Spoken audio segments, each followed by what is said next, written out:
ဒီမိန်းကလေးဟာသူမရဲ့ရည်စားဖြစ်သူရဲ့အချစ်ဝန်ခံမှုကိုလက်ခံလိုက်တဲ့အချိန်မှာပဲအမျိုးသားတစ်ယောက်ကသူမကိုရေနဲ့လှမ်းပက်လိုက်တာပေါ့သူမရဲ့ရည်စားကဒေါသကြီးနဲ့ဘာလုပ်တာလဲလို့မေးလိုက်တဲ့အခါအဲ့ဒီလူကငါကအနာဂတ်ကလာတဲ့မင်းကိုယ်တိုင်ပဲလို့ပြန်ဖြေခဲ့တယ်ပြီးတော့ဒီမိန်းကလေးနဲ့တွဲပြီးအချိန်မဖြုံးဖို့နောက်နှစ်ပေါင်း30ကြာရင်သူတကယ်ချစ်ရမယ့်သူကဘေးနားမှာရက်နေတဲ့တခြားမျိုးသမီးဖြစ်လိမ့်မယ်လို့တတိပေးခဲ့တာပါမိန်းကလေးမှာတော့အကြီးအကျယ်ထိတ်လန့်သွားပြီးဒီအချစ်ရေးကိုရှေ့ဆက်တင်မလားဆိုတာတွေးပြီးတိုးဆုပ်သွားခဲ့တာပေါ့ဒါပေမဲ့သူမရဲ့ရည်စားကတော့အဲ့ဒီမျိုးသမီးကိုချစ်မိသွားလိမ့်မယ်ဆိုတာကိုလုံးဝမယုံပဲမိန်းကလေးကိုလူအုပ်ထဲကနေဆွဲခေါ်သွားပြီးသူ့ရဲ့ခံစားချက်တွေဘယ်တော့မှမပြောင်းလဲဘူးလို့ကြိတ်ဆိုခဲ့တယ်တကယ်လို့သူသာတစ္ဆာဖောက်ခဲ့ရင်မိုးကြိုးပစ်ခံရပါစေလို့တောင်ပြောခဲ့တာပါသူ့ရဲ့ရိုးသားမှုကိုစိတ်လှုပ်ရှားသွားတဲ့မိန်းကလေးကသူ့ကိုကူပွန်သုံးဆောင်ပေးလိုက်တယ်နောက်တစ်ချိန်မှာသူမကိုစိတ်ဆိုးအောင်လုပ်မိရင်ဒီကူပွန်တွေကိုတုံးပြီးခွင့်လွှတ်မှုတောင်းလို့ရတယ်လို့သူမကဆိုခဲ့တာပါသူတို့ရဲ့အချစ်ကကံကြမ္မာကိုတောင်အန်တုနိုင်လောက်အောင်ခိုင်မြဲတယ်လို့သူမယုံကြည်ခဲ့တာပေါ့ဒါပေမဲ့နောက်တစ်နေ့မှာတော့အဲ့ဒီအနာဂတ်ကလာတဲ့လူကသူမကိုလာရှာပြန်တယ်သူကသူမကိုယွန်ရှာတဲ့မျက်လုံးတွေနဲ့ကြည့်ပြီးသူ့ရဲ့အတိတ်ကပုံရိပ်ကိုဆက်ပြီးတွေ့ကပ်မနေဘူးအေးဆက်ဆက်ပြောခဲ့တာပါမိန်းကလေးကလက်မခံတော့အဲ့ဒီလူကသူမကိုညာဘက်ကိုလှည့်ကြည့်ခိုင်းလိုက်တယ်သူမလှည့်ကြည့်လိုက်တဲ့အချိန်မှာပဲဟိုမျိုးသမီးကလဲတော့မလို့ဖြစ်သွားပြီးသူမရဲ့ရည်စားကချက်ချင်းဆိုသလိုပြေးဖမ်းပေးလိုက်တာကိုမြင်လိုက်ရတာပေါ့ဒီမြင်ကွင်းကိုမိန်းကလေးရဲ့တငယ်ချင်းကမြင်သွားပြီးသူတို့နှစ်ယောက်ကိုစီးမရှိဘူးဆိုပြီးဝိုင်းပြောတော့တာပဲ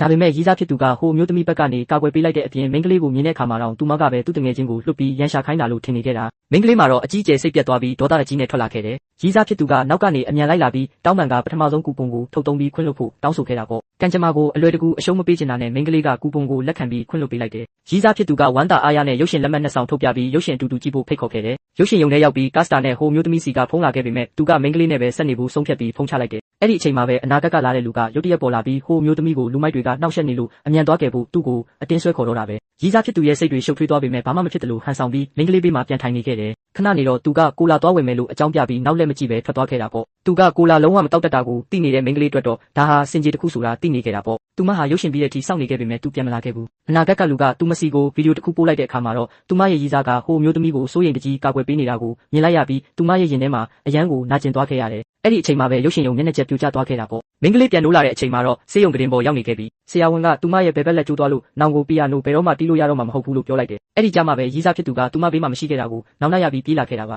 မိန်းကလေးကသူ့နောက်ကလူကိုကြည့်ပြီးရုပ်ရှင်ရုံပြိုကျမှာကိုမင်းသိနေတယ်မဟုတ်လားလို့မေးလိုက်တဲ့အခါသူ့ရဲ့တိတ်ဆိတ်မှုကအဖြစ်ဖြစ်သွားခဲ့တယ်ရည်စားဖြစ်သူကဒေါသတကြီးနဲ့အဲ့ဒီလူကိုရန်တွေ့ပေမဲ့အဲ့ဒီလူကတော့ဟိုမျိုးသမီးဘေးကင်းတရွေ့တော့ဒီမိန်းကလေးရဲ့အသက်ကိုဂရုမစိုက်ဘူးလို့ပြောလိုက်တာပေါ့အဲ့ဒီအေးဆက်တဲ့စကားလုံးတွေကမိန်းကလေးရဲ့နှလုံးသားကိုအပိုင်းပိုင်းအကွဲကွဲဖြစ်စေခဲ့တာပါနောက်10နှစ်ကြာရင်သူမရဲ့ချစ်သူကသူမကိုဒီလောက်တောင်ယွန်ရှာလိုက်မယ်လို့သူမတခါမှမတွေးခဲ့ဘူးလေသူတို့နှစ်ယောက်လုံးကိုစိတ်မရှိတော့တာနဲ့အခန်းထဲကထွက်သွားဖို့သူမကဒေါသတကြီးပြောလိုက်တယ်ဒါပေမဲ့ရည်စားဖြစ်သူကတော့ဇွဲမလျှော့ပဲဒုတိယမြောက်ကူပွန်ကိုထုတ်ပြီးခွင့်လွှတ်ဖို့ထပ်တောင်းပန်ခဲ့ပြန်တယ်ကံကြမ္မာကိုသူမနဲ့အတူတူတိုက်ထုတ်သွားပါမယ်လို့လည်းကြိမ်ဆိုခဲ့တာပေါ့